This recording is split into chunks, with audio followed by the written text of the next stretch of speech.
Okay, we got legendary coach Jim Mielke. A lot of people in Tucson know of your background as a track and cross country coach. You're going to give me your background, starting when it all started. Go ahead and go through that for us. I was born in Waupun, Wisconsin. This is in 1937. And my father was in the Second World War, and he went on the Normandy invasion in Europe. He got injured in Belgium, and he came back and got his wife and 2 kids and headed west. So we came with a trailer and a car and made our way to Tucson, Arizona.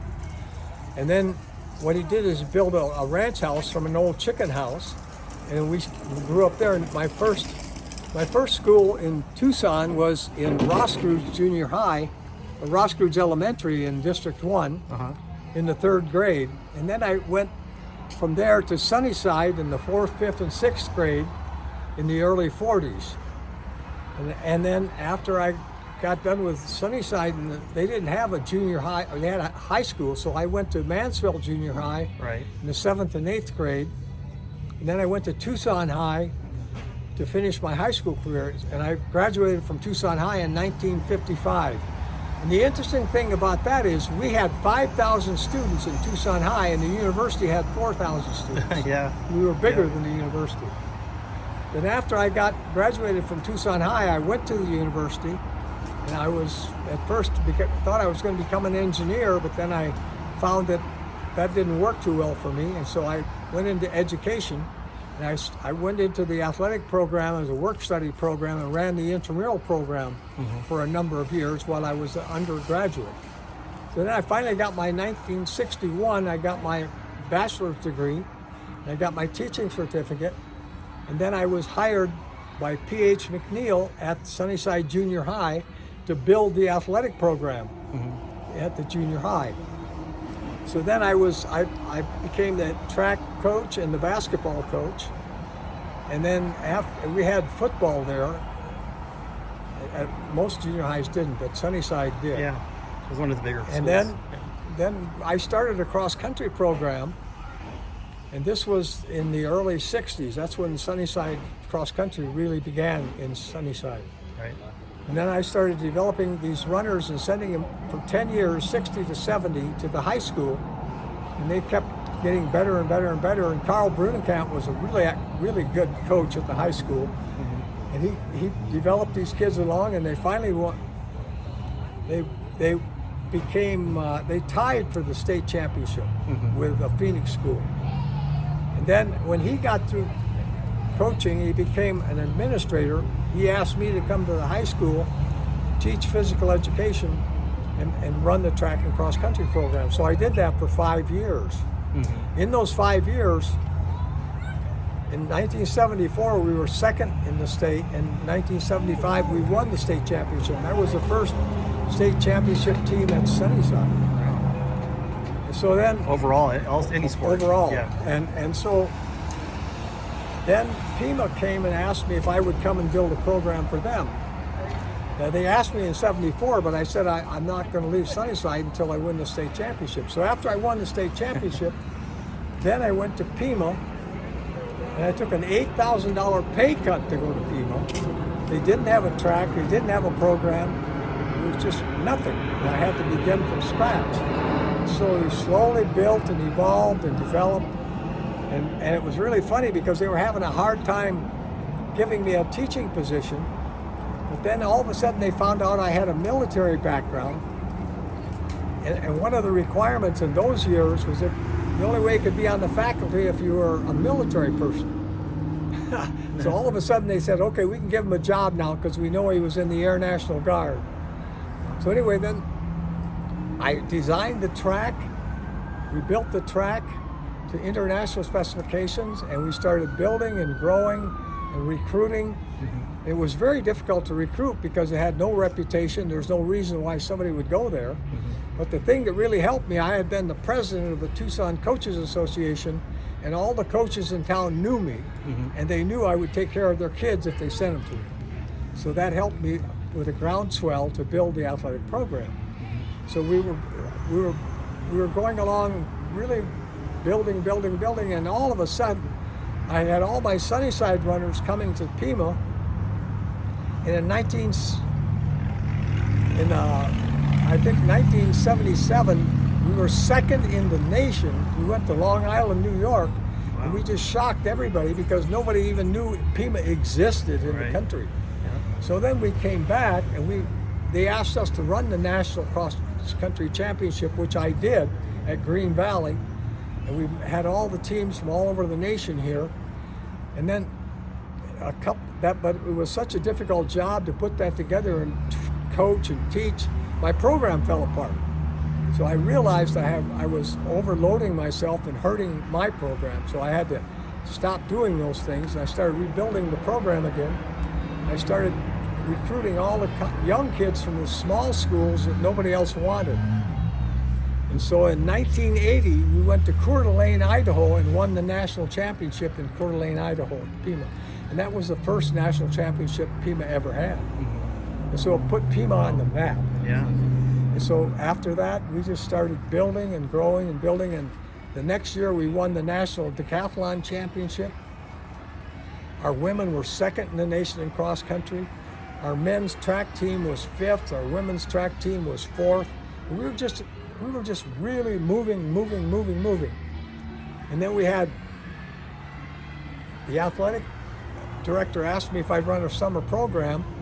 I said, sure. He said, I want you to teach these kids how to come into school and how to be successful in college, and then build a cross-country course called the Gauntlet out on our desert area. And so I did that. But the problem was the politicians got after me at Pima College because they wanted to take over the board and control that, so they could get the money from all of the different bonds and things and the contracts. So I was being used as a scapegoat politically, but we got bad press all over the country, all over the nation. I mean, you'd have thought that a bomb went off in the college or something, but what it was is it was a political vendetta. Right. So I had to survive that. Yeah. And so then, but everybody believed in me, and they knew that the coaches and the administrators and the state and the college and the board, they knew that I wasn't a coyote. The job that I did in the summer, I did for free. I never got paid. Yeah. I just did it to help kids do well in school. Right. And to help the school grow. So anyway, we survived that. So we constantly grew. And up until 2000, I think we had about 150 All-Americans, track and cross country, more or less, and we had anywhere from 8 to 12 national champions. Right. And the interesting thing about this program is these are all local athletes. We didn't recruit foreign athletes. We were working with kids from Arizona and mostly from Tucson. That's great. So that's been the history of Coach Mielke in cross country and track in Tucson, Arizona. Well, you're certainly an institution, and our family knows you personally because you coached our older brother Hector in cross country. He unfortunately got hurt playing football, but what I remember is just being a little kid back then is you and Coach Petty coming to the house and checking on him to make sure he was okay. It shows the character of both you and Coach Petty the way you did that. But I just wanted to touch on something you were talking earlier about how important cross country is and running is beyond the course that they run. I mean, just talk about how impactful that could be to a young person's life. Okay, I know exactly what you're alluding to. Yeah. The thing that was very important to myself as a coach is I understand a mother and father's greatest possession is their son or daughter. That's the greatest treasure in their life. Right. And they want a partner with a coach to help their son or daughter find their journey through life, their path, their best, happy, healthy, successful life that they can have. So what we do is we don't think that the sport's important, we think the student athlete's important.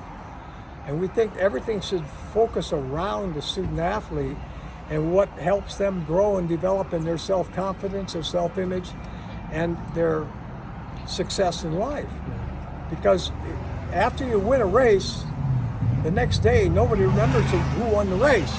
But as you're going through life, every day is a success if you can get a job, if you can take care of your family, get married and have children, be a taxpayer, be a responsible citizen of this country. And that comes from obedience and discipline and hard work and being a good son or daughter at home and understanding how to love your fellow man. In other words, the basic human moral values of being a good Christian. And I think that this is what drove me and my program to work with young students. And whether you're a big winner or the last runner, it really made no difference. You both have the same value in the eyes of God because you're a creation of God. And He put you here with this life. And the way I see it is God's gift to you is life. And what you do with that life is your gift to God. Right. And I think if you apply that to athletics, it all makes sense. And I think just like with your brother, I have the fondest memories of this young boy. He's a beautiful young man. And he got into, for whatever reasons, he got into a mental situation that he couldn't control. And he needed a lot of support and a lot of help. But that didn't change the fact that he was a beautiful young man put on this earth by God. And he needed all the respect and trust and support and love and kindness that he could get for his life. Yeah. And I think this is what, when he was with me, that's how I treated him. Yes. Because I understood his great value and how lucky I was to have an opportunity to work with him. That he came to me and said, help me be a better me. And to me, that's humbling. Right. And that's saying, that's why God put me here. Yes. To help people with what the gifts He's given to me, to love and to serve my fellow man. Yeah, I mean, you've impacted hundreds of people. I mean, whenever we bring up your name to Hector, he smiles. My mom and dad, revered you. And for them to revere somebody to us when we were growing up, because they were so involved with community service and working with people to help the community, for them to revere you meant a lot to. It showed us how important you are and how great of a person you are. Well, that's so wonderful for me to hear, because that means that I'm doing my job. Yeah. I'm being responsible to my Maker of being loving my fellow man and helping my fellow man have the best life he can have. Right. And I think that's joyful for me. I mean, that makes me very, very happy. I know you've been out of coaching, you said, since 2000, but I think you could still coach. I think you could still give the motivational speeches and the inspirational talks. I think you can still do that. Yeah. Well, I do with Pima.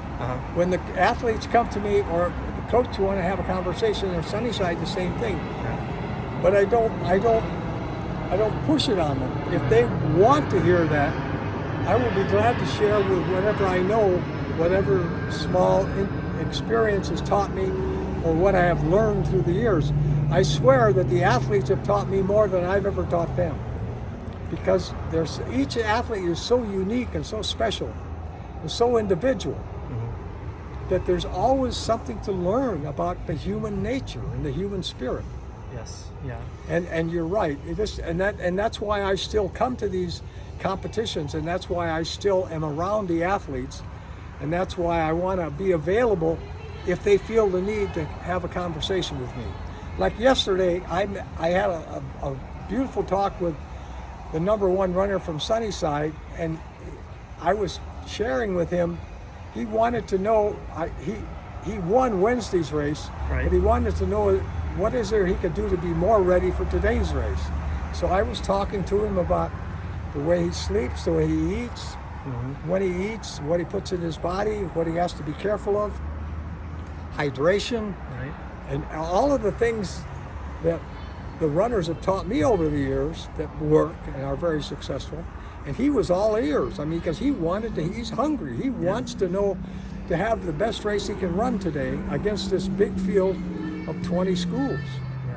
Wow. And I think that's my responsibility, to give them everything I can that I know works. Yes. And then I had a Pima runner come to me and tell me how he was hurting. He got injured because he's overtrained. And I talked to him immediately about supplements, vitamin C and protein, and how you heal soft, torn tissue, and how that happens when you sleep, not when you're awake. And also when you have food in your gut and your body's digesting food, your body can't heal itself. It can't do both things. Right. So you have to have a time of fasting during the day or during the night when the body quits digesting and starts rebuilding and repairing. So that's what these kids have to hear. Right. Because they don't know. And so you're right. And I feel like if they want this conversation, I'm ready to give it to them, but I have to wait until they ask for it. Yes. And then you mentioned that you still run, you're still active. Maybe not as far as you've done before, but you're still running daily. So much, appreciation to you for that, for continuing to take care of yourself and then be presentable to these kids out here and help them in any way possible. Right, so, right. Yeah. Because if you're careful how you eat and what you eat, you're not going to gain weight. You're not going to put a stress on your system. Right. And if you sleep right, eat right, and think right, and have activity, you got to have, the body loves motion.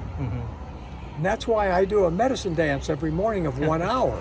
Yeah. Because I know if I move this body, my brain's going to work better, my heart's going to work better, my respiratory system's better, my muscles are better, my joints don't hurt. And even though I'm not as strong as I was when I was younger, if I just keep this motion going, it keeps the body efficient as it can be at its age. Great. Well, that's good pointers for people that are watching this video on YouTube. That's another good point. So from the time I was just a little boy, just barely able to walk, to seeing you in our living room to now, it's been great. Coach Mielke's synonymous with legendary status in Tucson, not only in running, just overall coaching. Up there with the Fern Friedleys and the Dick McConnells. You're right up there with all of them. So thank you very much for all you've done, and best of luck to you going forward. And and wish you continued success helping yourself and others. Well, thank you very much for your concern and your interest, and thank you for the wonderful, sweet words that you give to me, because it makes me very happy that I can have something to contribute to those people that feel that they have a need and they want to grow and get better. Right. Great. And you're really a fine man. I appreciate very much you taking the time to come today and talk to me, because your family is a wonderful family, and I'm sure that all the boys have great memories of each other as you were growing and coming of age. And our one sister, Debbie, too. Yeah. Thank you very much, Coach. Well, it's